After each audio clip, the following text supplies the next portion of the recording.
Aloha and welcome back. Thank you to the new subscribers. Thank you for leaving comments.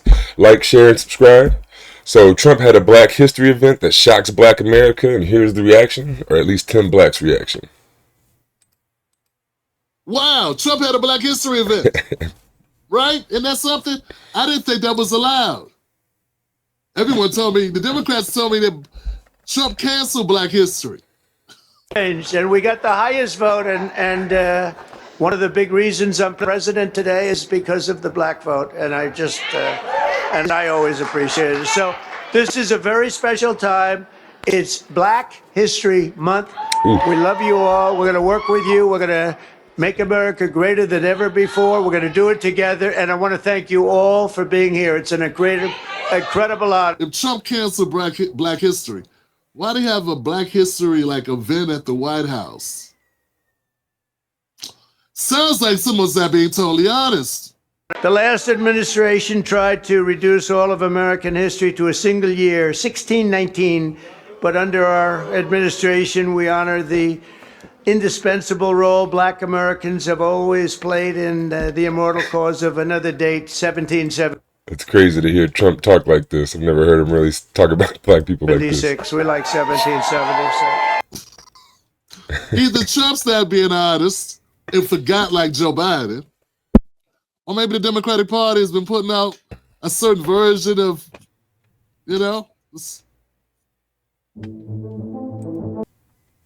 Ooh. In the very first skirmish of the Revolutionary War at Lexington Green, an enslaved black man named Prince Estabrook. You know Prince Estabrook? Yeah. Answered history's call and fought as the Minutemen alongside the other patriots of the very small Massachusetts town. Couldn't protect itself, but they did a good job. Prince was wounded in the early morning battle, becoming not only the first African-American soldier to fight in the Revolution, but among the very first Americans to spill their blood. One of the first in the nation to spill blood in that very, very tough time. Soon Estabrook joined the Continental Army and ultimately won his own freedom along with that of his fellow Americans. His legacy will endure, and we're very proud to honor him today. It's a very important day in our country, and we honor him.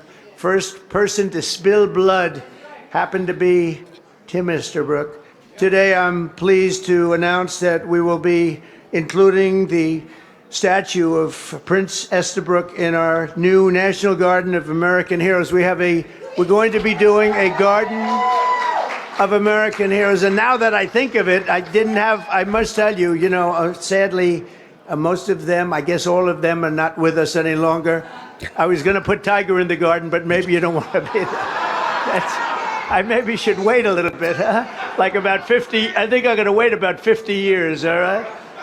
But Tiger's going to make it, okay? But I'm a little afraid to tell him yes, because he'd be the only one that's living. I don't know, Tiger. Tiger's rejecting that offer, right? Trump is so Under the weird. executive executive order I signed last month, this new beautiful outdoor statue park. It's going to be a statue park. It's going to be unbelievable. Hold on, man, this is kind of crazy. Right. I'm having oh no, man, this feels a little weird here. This feels a little weird. What's going on here, Johnson? What's happening? Trump did this. You sounded a little bit like Biden at the beginning when he said, I'm going to thank the blacks. But it felt a little different. But, that's just feelings. You know what really makes us feel better? What's going to really make a difference is the policy. Policies, yes. That's where it's going to cut the road. That's where the rubber meets the road, baby. It's with the policy. It ain't with the words. Words are nice, and I'm seeing a lot of people getting hypnotized by the words. Let's look at what's on deck. We will honor hundreds of our greatest Americans to ever live, including countless Black Americans, icons. The garden will predominantly feature incredible women like Harriet Tubman, Rosa Parks, Billie Holiday, Aretha Franklin, and Coretta Scott King. What? And I will showcase it will be something very extraordinary. It's going to be we're going to produce some of the most beautiful works of art in the form of a statue from men like Frederick Douglass. First time said we're gonna be producing. I thought he might say we're gonna be producing some food or something like that too. But works of art. Douglas, Booker T. Washington, Jackie Robinson, what a great athlete that was. What about W.B. Du Bois? Martin Luther King Jr., Muhammad Ali, he was not a bad athlete. What do Some you Malcolm think, X and Muhammad? Fred Hampton in there. Not too bad. And the late Kobe Bryant. People love Kobe Bryant. And we're going to save I mean, those are some pretty cool people, I guess, but they're still not policy. So we'll see where he goes from here. Tiger Woods for another time. That's all that I can. Tiger I'm Woods sorry. for another time. During Black History Month, we pay tribute to these heroes and to so many others, but not simply because they're black heroes, but also because they are truly American heroes who inspire all of us, very much so. Okay, give it up for that, give it up for that, okay. I don't know, Johnson.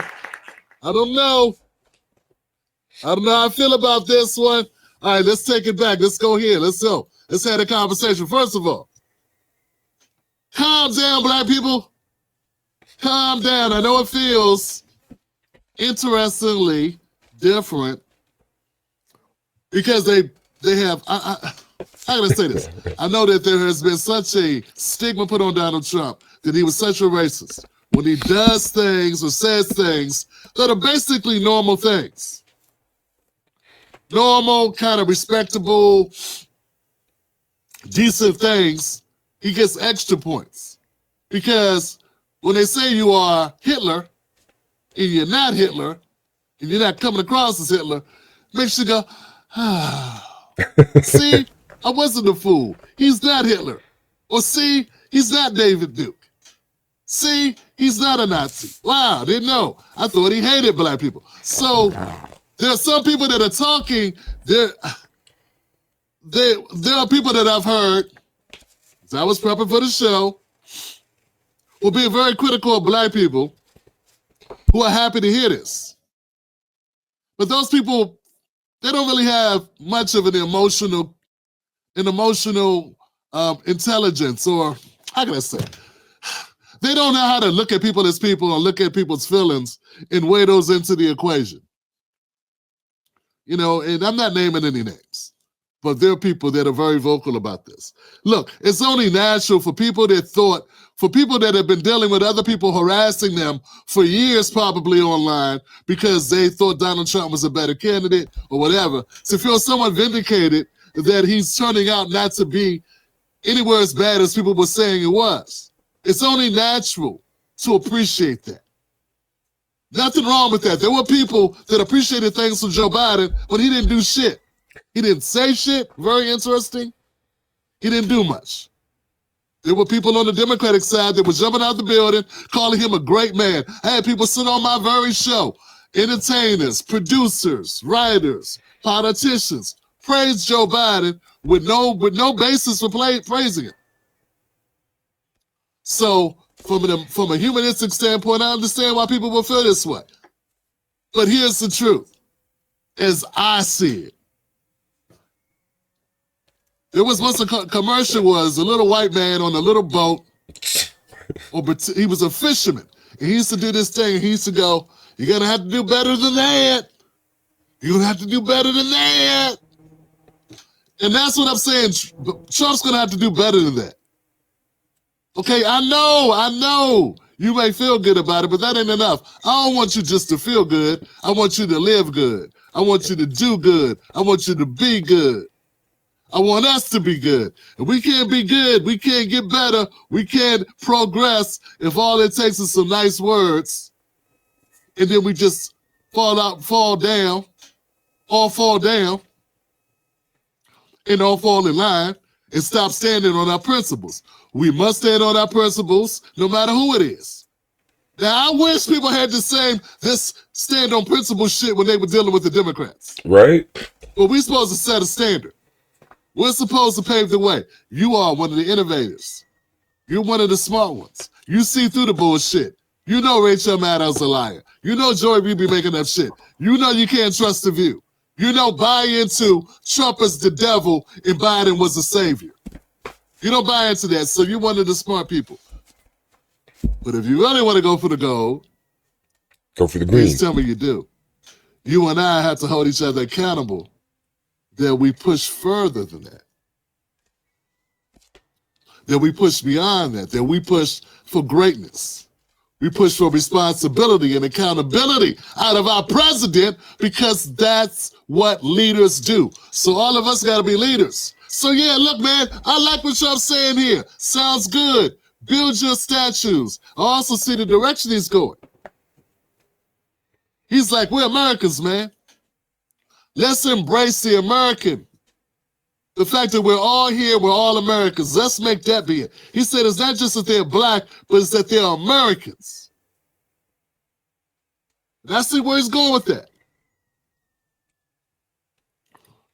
Are we going to have America treat us like Americans? Or are they going to continue to treat us like second and third class citizens? That's the question. Right. And that's what we got to fight for. That's what we got to make sure we stand on business on this issue. Because that's the reality of it. Now, I love this clip though. I love the clip for a lot of reasons. What a reason. Yeah, it's pretty funny. Like, as he talks about leadership and holding people accountable, talking about holding the president accountable, whenever we ever really been able to hold the Democrats or Republicans accountable? They're accountable to corporations, big business, and that's about it. They don't care what we want or what we think. They talk good sometimes, which is like what he's getting on now, but they don't do nothing for us. If you're a leader, come to the Green Party and run. If you're not a leader, if you're just, not everybody's a leader, and that's fine. Some people are followers. If there's no followers, there's nobody for the leaders to lead anyway, right? You can't all be leaders at all times. But I mean, most of the time we're followers and leaders at different times. Anyway, before I ramble too much, we need you in the Green Party. We hold each other accountable as people. The Green Party is the people-powered party. The corporations got more power than any of us. They got the money. They're just going to put us down if we go to the Green Party. I mean, if we go to the Democratic Party, like we did before, they just shut us down. In the Republican Party, they kind of take some of the, like the, what do you call them, the Tea Party and all them, whatnot. They'll take them, but I don't think we're radical like that. I don't think we're going to try to take over the Republican Party, but we're not going to take over the Democratic Party. They won't let us. Just come to the Green Party. Let's just build that with the people. This is why I love it. It's because somebody said this, and I got a comment on it. They said this guy sounds like he's being woke. He did kind of sound woke a bit.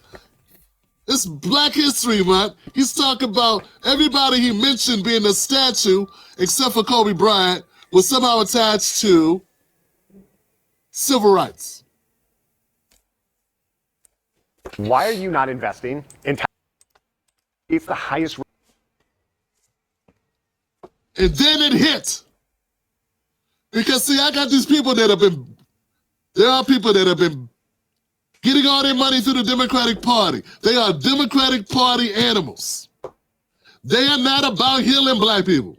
They are not black. They say they're about black people getting on their feet and black people getting reparations or black people finally, ending the subjugation, right? And us being like Americans and everybody gets treated well. And we're no longer second, third class citizens. We're no longer letting migrants come into the country and step over us while we stay stuck to the bottom of the country we built for free against our will. But they are not about breaking from the Democratic Party. And what I mean by that is this. They tell me woke meant black. But if you're saying everybody on that list that he mentioned for the statue in this forest of American heroes, if all of those people were attached to social justice and you call that woke, it sounds like woke means social justice, not just black, doesn't it?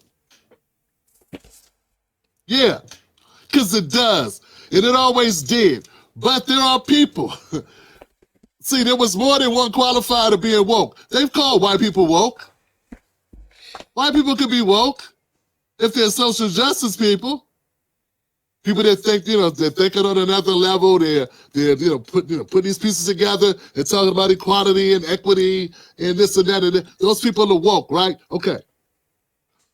I've been pushing back on this, and I lost some people that I thought was friends over this because they're so infected with everything being black versus white. And I get it because I grew up here too.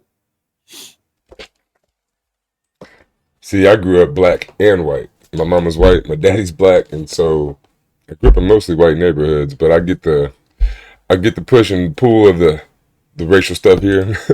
But I gotta say, Johnson, if Trump's heroes, whatever this is going to be, the Heroes Force, the hero statues, the statues of American heroes, if a lot of the black people that are going to be in this are woke, but some are not going to be woke, then it's not a woke forest. Just because it has some black people in it.